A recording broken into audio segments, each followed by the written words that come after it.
Well, well, well. Look who got brave behind the glass. Look who mistook a screen for a throne and a private chat for a command center. Hello, you beautifully inconvenient problem in their neat little universe. Yeah, you. The one they checked on once, then twice, then every day like it was a medication they hate taking but can't stop. The one who turned curiosity into compulsion. The one whose name sits in their search bar at 3 a.m. like a guilty prayer. They call it research. They call it keeping tabs. They call it just making sure. But their thumbs don't move like concern. Their attention doesn't taste like protection. It tastes like hunger. It tastes like obsession, dressed up in polite language so they can sleep at night. And here's the part that made the ones observing you panic. Something big observed them first, not after. Not because you exposed them before, while they were still congratulating themselves for being strategic, while they were screenshotting your posts and analyzing your silence like it was a secret code, while they were sending their concerned scouts, fake friends with soft voices, sharp questions, and sympathy that felt rehearsed. They thought they were the hunters. They didn't realize they were the loudest prey in the room. They didn't realize their little operation had a scent. And some systems don't even need eyes to track you. Just pattern, just behavior, just repeated mistakes. You've felt the pressure, haven't you? That strange tightening around your life whenever you were about to rise. A message that arrives at the perfect time to distract you.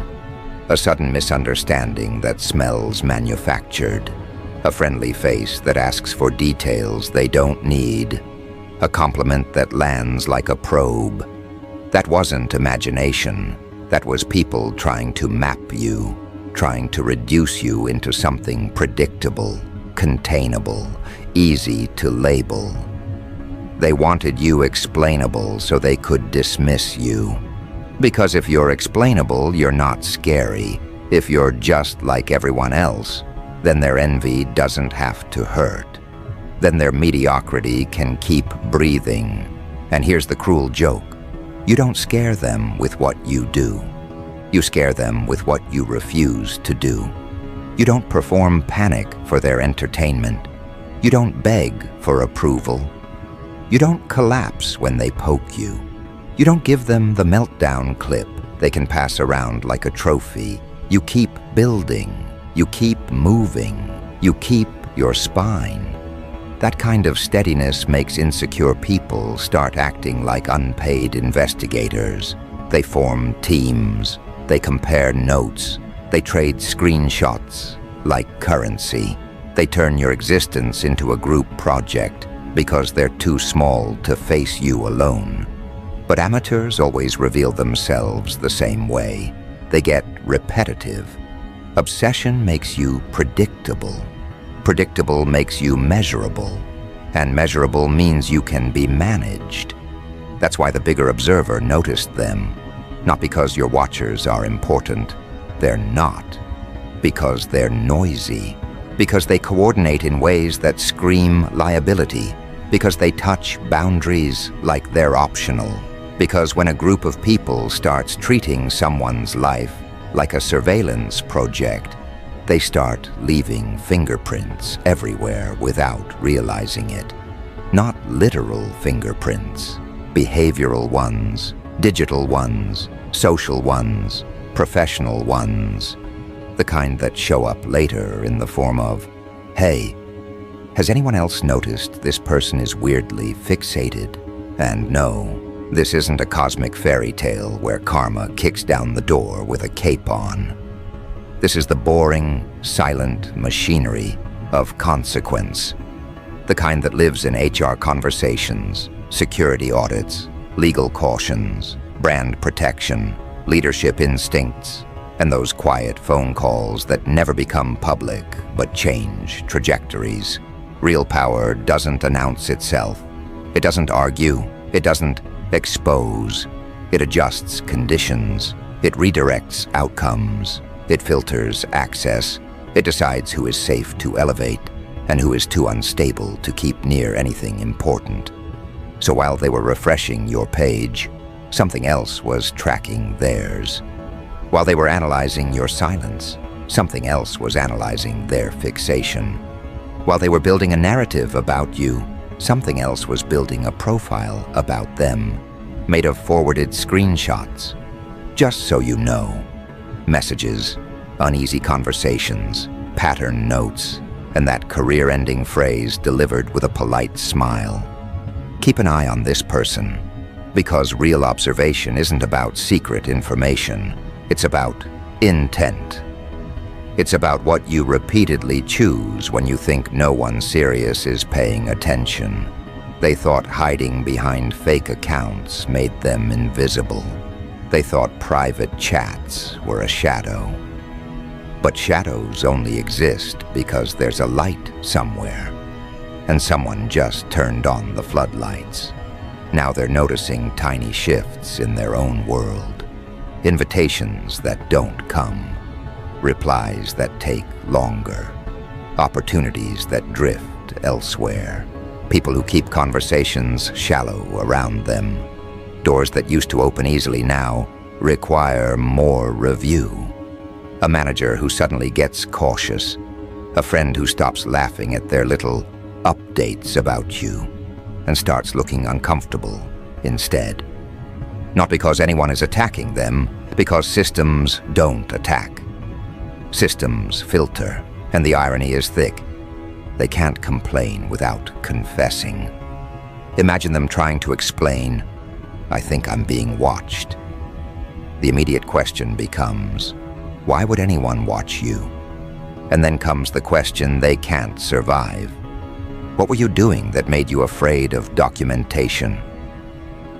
Innocent people don't fear receipts. Clean hands don't panic when the lights come on. They only panic when they know their behavior looks ugly from any angle that matters. They only panic when they realize their concern sounds like obsession. When you remove the cute wording and look at the pattern. Now let's talk about your orbit, because this is where their little operation starts collapsing. Some of the people they sent toward you came back different.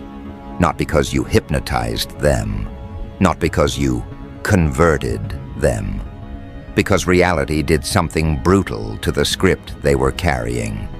They expected a monster. They met a human. They expected chaos. They saw focus. They expected manipulation. They found someone who doesn't need to manipulate because your presence already shifts rooms. And when a spy meets truth, their loyalty gets complicated. Sometimes they come back quiet.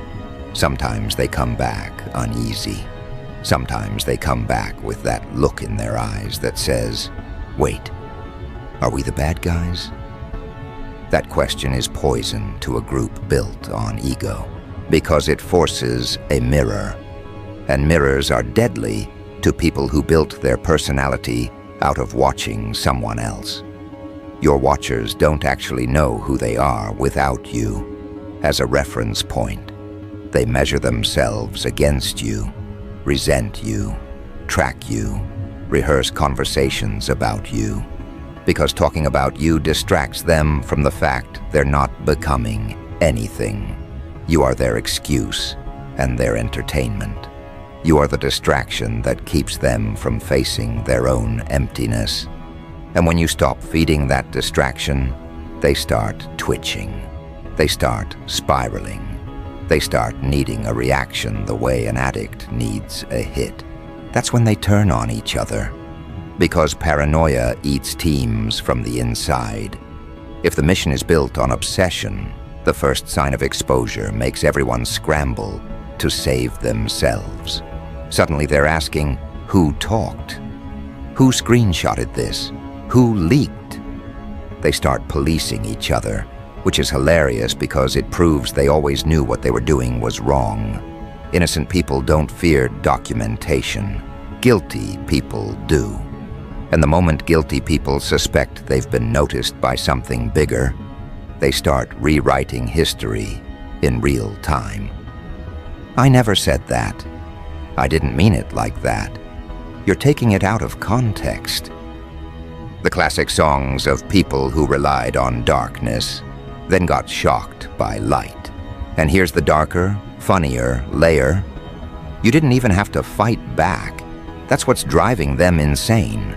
You didn't go nuclear. You didn't make a spectacle. You didn't beg for sympathy. You didn't build your identity around being hunted. You did the worst possible thing to people who survive on attention. You became boring under scrutiny, clean, consistent, restrained. You starved them of the only thing they truly wanted, your emotional energy. You refused to give them the satisfaction of watching you bleed in public. You kept your dignity so intact that their obsession started looking embarrassing, even to the people who used to clap for it. And the bigger observer, the something big, isn't impressed by their speeches, their captions, their sudden growth posts, their fake peace. It watches the pattern, who they target, how they coordinate, what boundaries they cross, how they respond when they don't get access, how they behave when they think a screen makes them untouchable.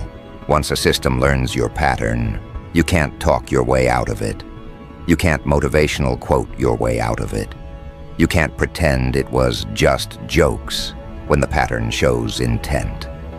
You can only stop or get managed.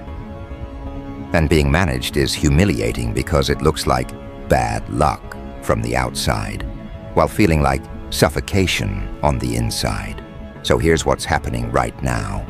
Beneath all the noise they tried to create, the weight is sliding back onto them, slowly, quietly, like gravity returning to the object that thought it could float forever.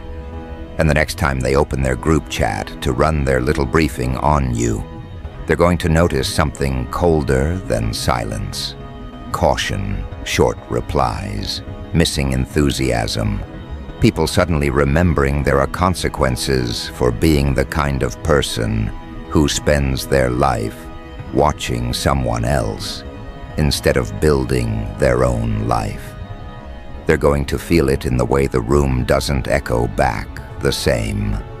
They're going to feel it in the way even their own allies start typing, then deleting, then going quiet. And that's when the panic turns real. Because if they've noticed the shift, they're going to do what obsessive people always do when they feel the leash tighten. They're going to make one last move to prove they still have access, one last probe, one last innocent reach, one last test to see if you'll react. And the second they do, they're going to learn the difference between being curious about you and being flagged as a problem. Because the bigger observer has been waiting for exactly that. One final data point, one final confirmation of intent, one final step that turns suspicion into certainty. And the moment that step happens, the next phase doesn't start with an explosion. It starts with a door quietly locking behind them. And you're going to feel the air change before you even know why. Because what happens next flows straight out of what they choose in that last desperate reach. And that last desperate reach is never as subtle as they think. It always wears the same cheap perfume. Hey, just checking on you. Heard something weird. Are you okay? I had a dream about you, so random. Someone mentioned your name, thought you should know.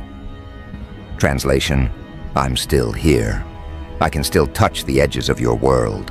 I can still pull a thread and see if you twitch. Because obsessive people don't want information. They want leverage. They want proof that your nervous system still responds to them, even if your mouth stays shut. Here's where the panic turns embarrassing. The moment they sense the leash tightening, they start performing innocence like it's a paid role. Suddenly they're posting about healing, Suddenly they're quoting boundaries. Suddenly they're preaching privacy like they invented it. Suddenly they're protecting my peace every 6 hours like it's a hostage statement. Real peace doesn't beg for witnesses.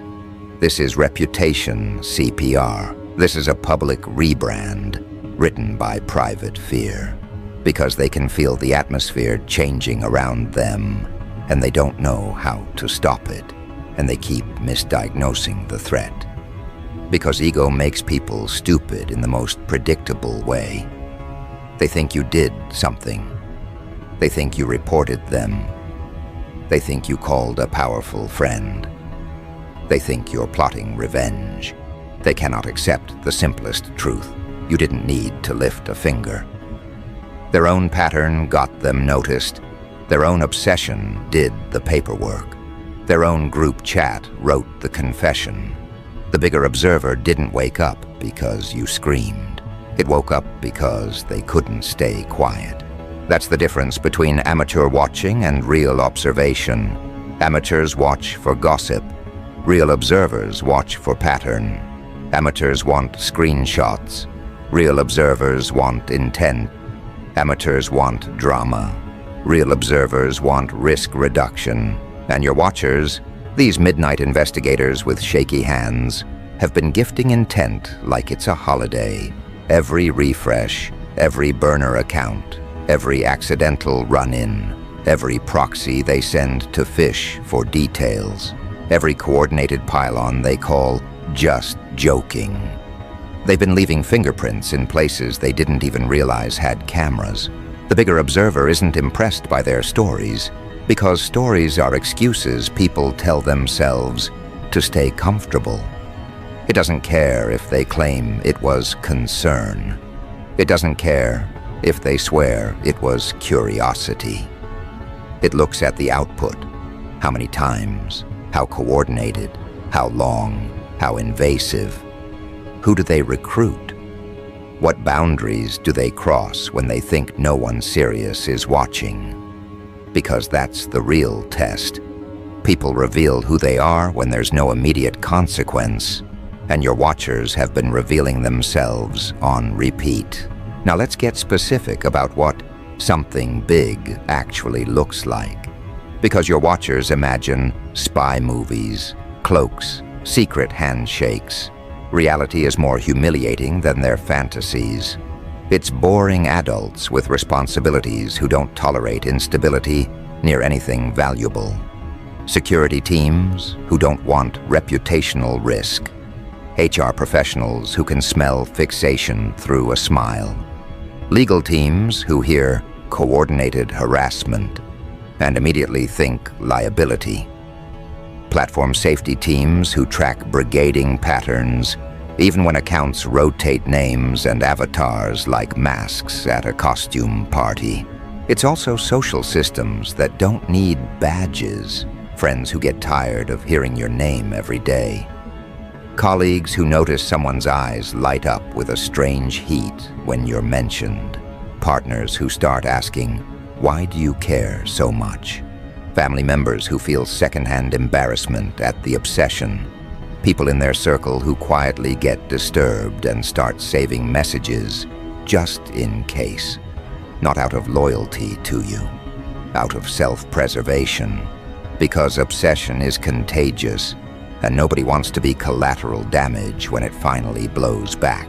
Once those notes start moving, your watchers don't get exposed. They get deprioritized. They get slowed down. They get filtered. They get handled with caution. And in a world where access is everything, caution is a cage. That's why their panic leaks sideways. They don't approach you directly because cowardice is part of the profile. They circle. They send proxies. They use mutuals like fishing lines. They try to gather information through third parties, then pretend it was accidental, like their curiosity just happened to trip and fall into your orbit again, because they're still trying to win the old game. If you snap, they get a story. If you explode, they get to point and say, See? We were right. If you fight, they get to play victim. If you collapse, they get to celebrate. But if you stay calm, if you stay boring under surveillance, you leave them nothing but their own ugliness. And that is the worst outcome for an obsessive person. Being forced to stare at themselves with no distraction. They need your reaction so they don't have to reflect. They need you to burn so they can pretend they're firefighters. The bigger observer loves your calm because calm creates clean data. Calm removes noise. Calm turns you into the control group. They become the experiment. And obsessive people cannot tolerate being the experiment, because it means the spotlight is finally on their behavior, not your existence. So they escalate. They recruit more eyes. They embellish stories. They inflate lies. They build a mythology where you're a villain, a threat, a problem they must manage. Not because you did anything, but because your silence makes them feel seen. And insecure people treat being seen like an attack. Here's a detail that makes them sick. Sometimes the something big doesn't even have to decide manually. A lot of systems are designed to notice red flags repeating, unusual traffic patterns, coordinated reporting, sudden bursts of attention from clustered accounts, repeated contact attempts after being ignored, patterns of harassment across time. It's not romantic, it's mathematics. And mathematics doesn't care about their excuses. So when they make that last probe, the one they think is small, it lands like a neat little confirmation in a ledger that doesn't forget. And once an alarm triggers, it doesn't mean a superhero arrives. It means a file starts, a note gets made, a ticket gets created, a manager gets looped in, a compliance officer asks a quiet question, a platform assigns a risk score, a team flags an account cluster, a workplace quietly decides, we don't need this person near sensitive projects. Your watchers hate this part because it's boring. They wanted drama. They wanted you to react. Instead, the consequence arrives like paperwork, and paperwork is forever. And this is the part they can't stand. The bigger observer doesn't need to hate them to end them. It only needs to classify them. Once you're classified as unstable, fixated, and comfortable with coordinated harassment, you become expensive to keep around. You become a risk that has to be managed, a fire that might spread, a headline waiting to happen. So your watchers get quietly moved away from anything that matters. Not punished in public, not dragged on a stage, just redirected slowly into smaller rooms everywhere with lower trust, fewer permissions, and less oxygen. The cage is administrative, and it's brutal. Watch the exact moment their group chat energy changes. It's subtle. Fewer jokes, more be careful. Someone typing, yo, chill with that. Someone else saying, delete that. A new tone. The tone of people suddenly remembering consequences exist. And then the first time someone says the quiet part out loud, the spell breaks. What if this comes back on us? Once that sentence enters the room, the fantasy dies. The whole operation was built on the belief they could do this forever, with zero cost. The moment cost becomes imaginable. Loyalty starts sweating. Fear turns teams into paperwork machines. Not dramatic betrayals, boring ones. Casual, just a heads-up messages. Forwarded screenshots to someone who actually has authority. A quiet conversation with a manager.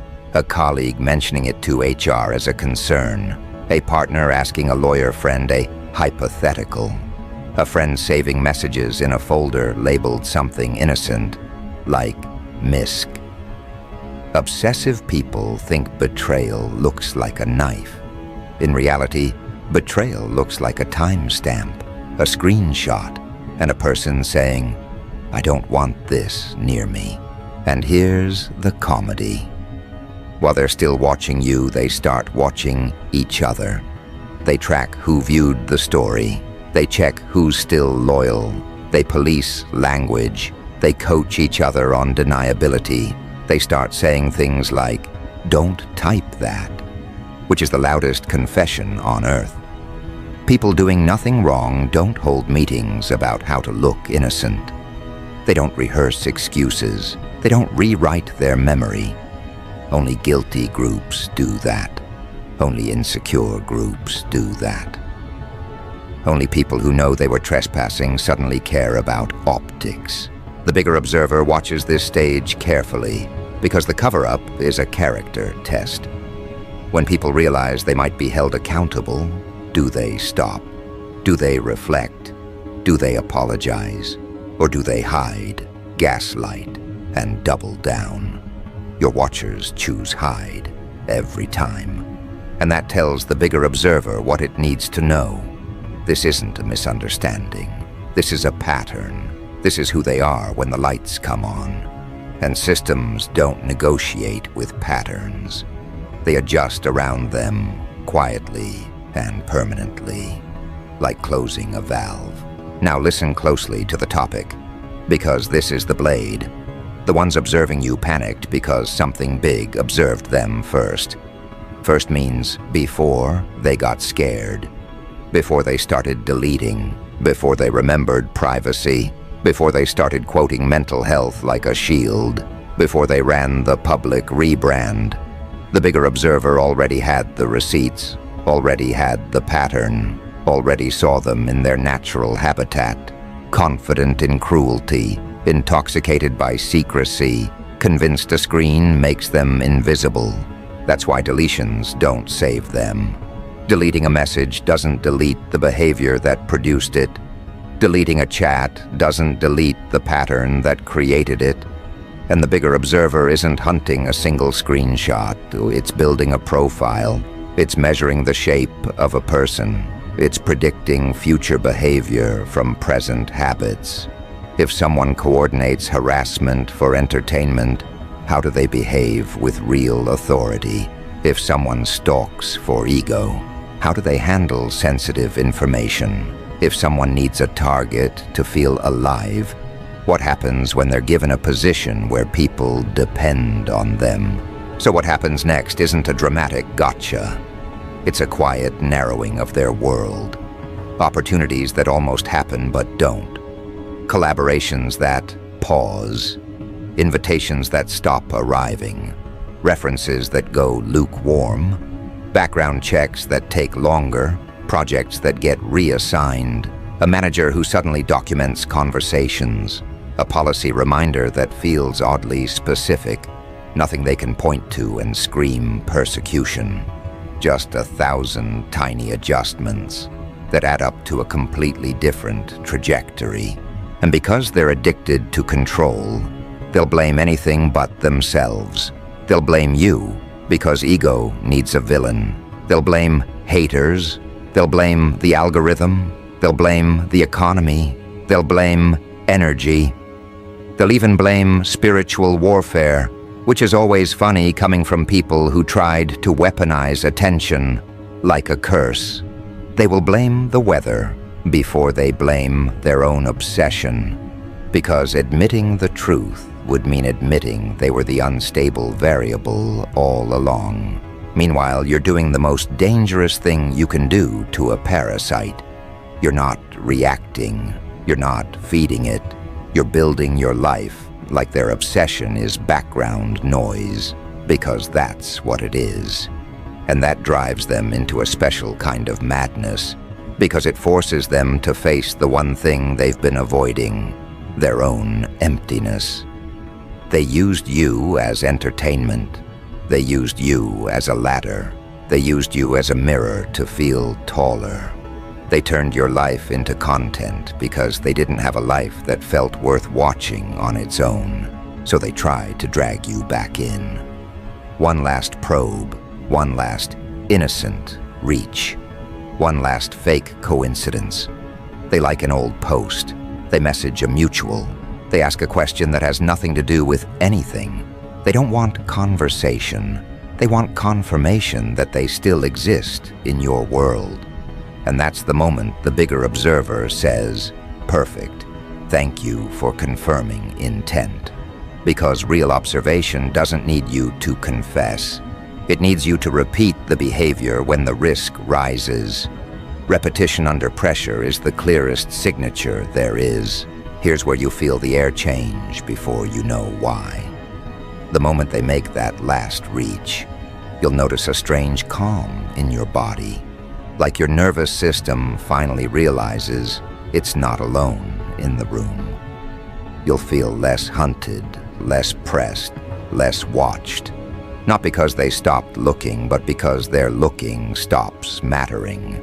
Their gaze loses power the moment they become the liability. They were never dangerous because they were strong. They were dangerous because they were unchecked. And now they're being checked in ways they can't argue with, can't screenshot, can't charm their way out of. You don't have to celebrate. You don't have to expose. You don't have to posture. You keep moving. You respond with absence, with the kind of non-reaction that feels like a courtroom. You don't announce them. You don't write a thread. You let the door close and you keep walking. And to an obsessive person, that feels like death, because it confirms the one thing they fear most. They never had control. They never had access. They were only ever trespassing, and trespassing always ends the same way, with the property owner not even needing to raise their voice. So watch how they start to unravel. Watch how their confidence turns into caution. Watch how their jokes turn into whispers. Watch how whispers turn into deletions. Watch how deletions turn into paranoia. And watch how paranoia turns them into the very thing they accused you of being: unstable, obsessed, unsafe. They will keep trying to prove they still have access, and every attempt will only make the profile clearer. Every attempt will feed the bigger observer one more data point, one more confirmation, one more reason to tighten the quiet net around their options. Because that's the brutal truth about being observed by something bigger. It doesn't rush, it doesn't rage, it doesn't miss. It waits for the pattern to complete itself, then it moves with quiet finality. And as your watchers scramble to pull you back into their little theater, they don't realize the board has already shifted under their feet, and the next small move they make, the one they swear is harmless, is about to trigger the kind of consequence that doesn't look like punishment at first, until they turn around and realize the door behind them has been locked for a long time. Doors don't slam when real power closes them. They seal. They slide shut without sound, like a vault deciding you no longer qualify as trusted. And the funniest part is, your watchers never notice the exact second it happens. They only notice later, when they reach for the same old strings, and the strings aren't attached anymore. They tug harder. Nothing. They try a different angle. Nothing. They send a proxy with a friendly face and a just checking on you script. And the proxy comes back with no story, no leverage, no useful reaction to report. Just emptiness. And emptiness is terrifying to people who survive by pulling threads.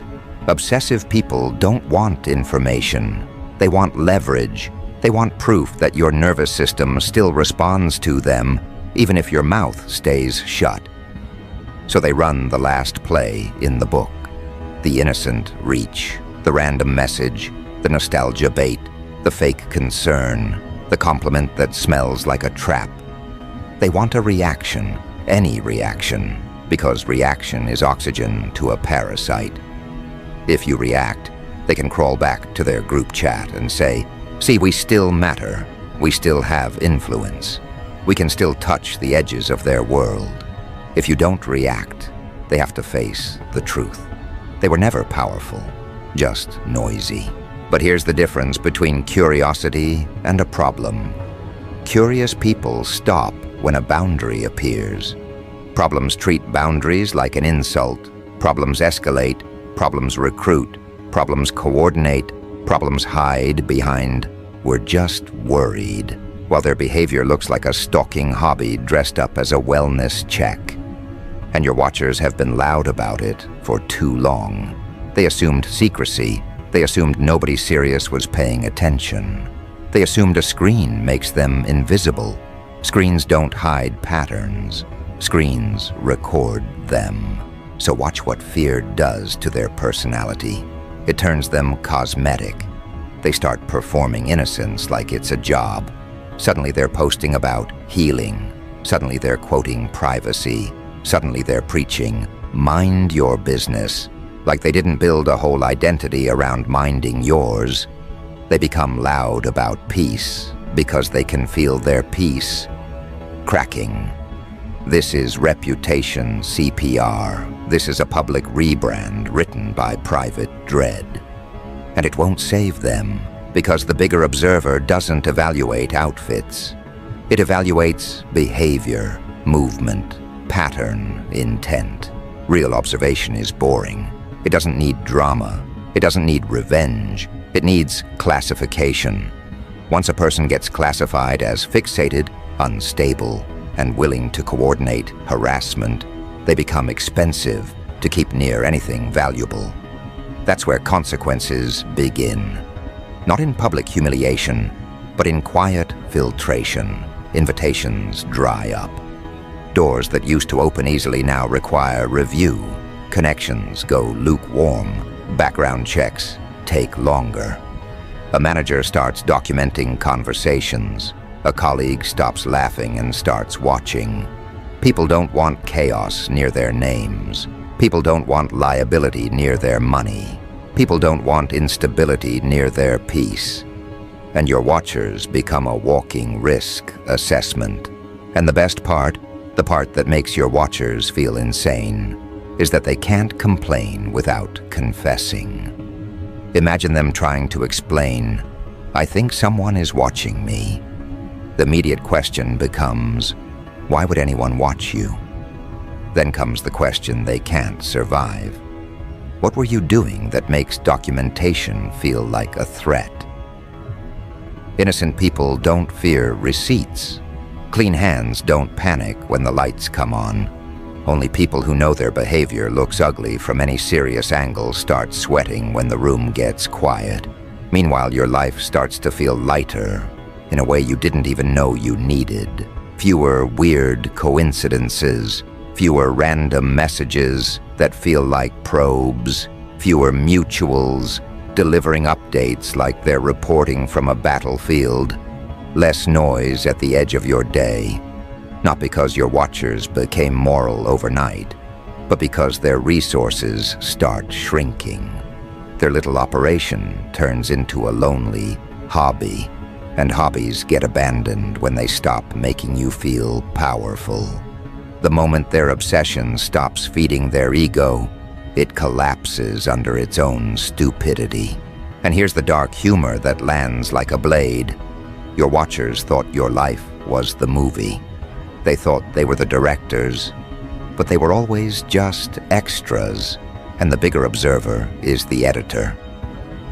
It cuts their scenes quietly, not with explosions, with silence.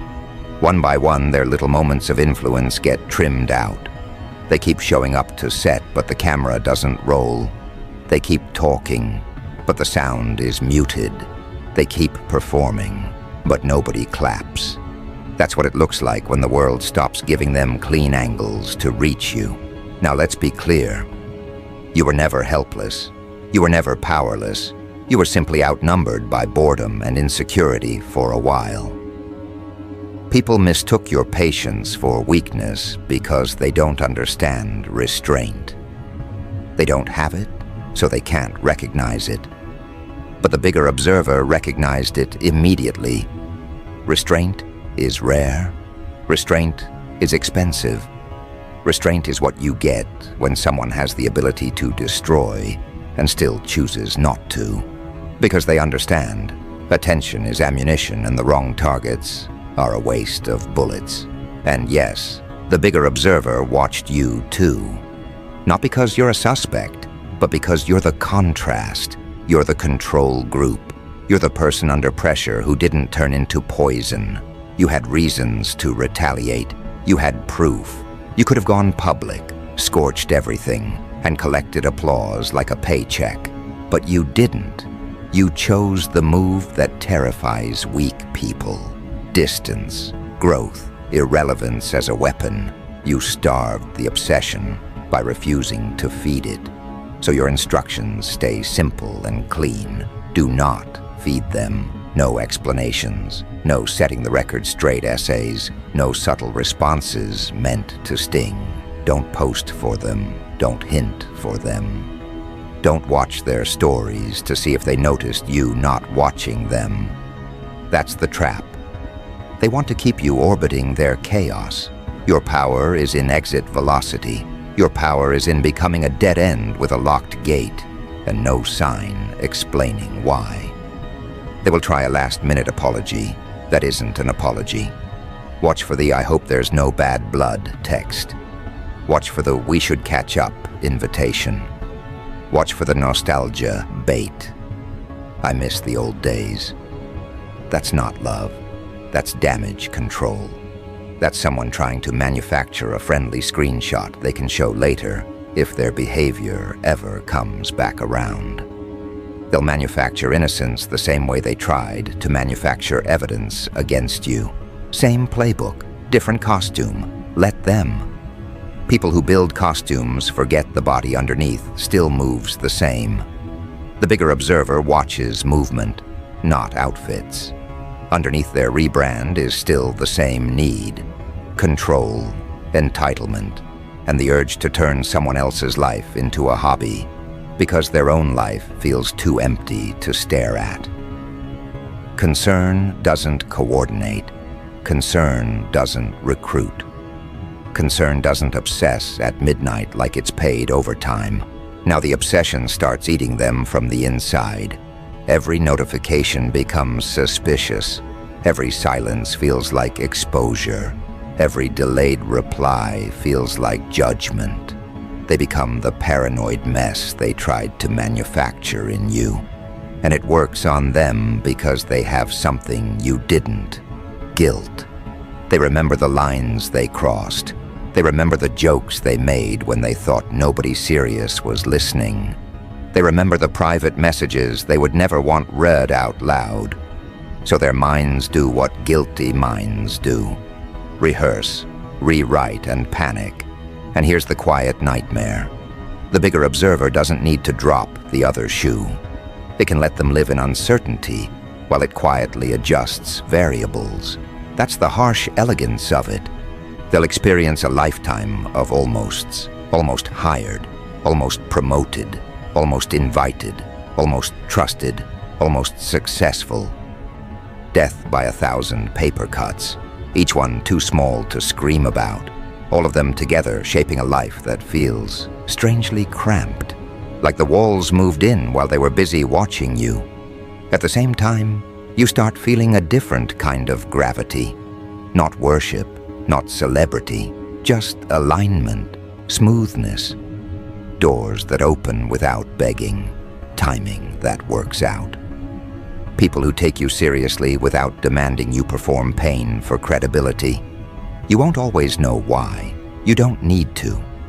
That's how real support looks. It doesn't require you to kneel for it. It shows up as quiet clearance, as space, as a path that stops feeling booby-trapped. Here's the twist they can't swallow. The bigger observer doesn't announce itself. It doesn't send warnings. It simply measures.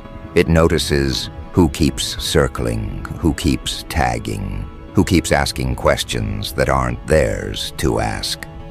It notices the little campaigns, the coordinated concern, the timing of posts, the recycled narratives. Then it marks the pattern and quietly reroutes the environment around it. not by attacking them, by reducing their access. They call it bad luck. It's just the unspoken mathematics of consequence. And the moment they feel that shrink, they understand. They were never the hunters, just tracked. Because this was always about selection. You were being tested, yes, but so were they. And they failed loudly. They revealed they can't handle someone existing at a higher frequency without turning it into a project. They revealed they don't build, they monitor. They don't create, they consume. They don't improve, they compare. And comparison is the cheapest drug on the planet. It gives you a fake high with no effort, then leaves you shaking when the high runs out and the mirror turns back on. So here's the ending they don't get to control. You don't become a story they can narrate. You don't become a rumor they can manage. You become momentum. You become a person whose life is too full to stalk effectively. You become so disciplined that noise can't hook you. You become so selective that weak people can't even reach you to feel important. And when they finally understand that something big observed them first, that their obsession has been recorded in ways they can't edit, they will do the only thing they should have done at the start. Walk away and hope nobody remembers. Let them pretend. Their panic is not your responsibility. Their discomfort is not your burden. Your job is to keep your head down and your standards high. Keep moving. Keep building. Keep your boundaries quiet and absolute. Because the most violent thing you can do to someone who tried to own your attention is to live well without acknowledging their existence. So if you feel the air changing, don't mistake it for danger. That's space. That's pressure leaving the room. That's the part of your life that was being crowded by small people, finally opening up again. Let the silence return. Let the noise starve. Let the watchers learn the cruelest truth about you. You don't need to punish them. Reality will. And the moment they understand that something big observed them first, they'll finally grasp what you already knew in your bones. Your life was never their playground.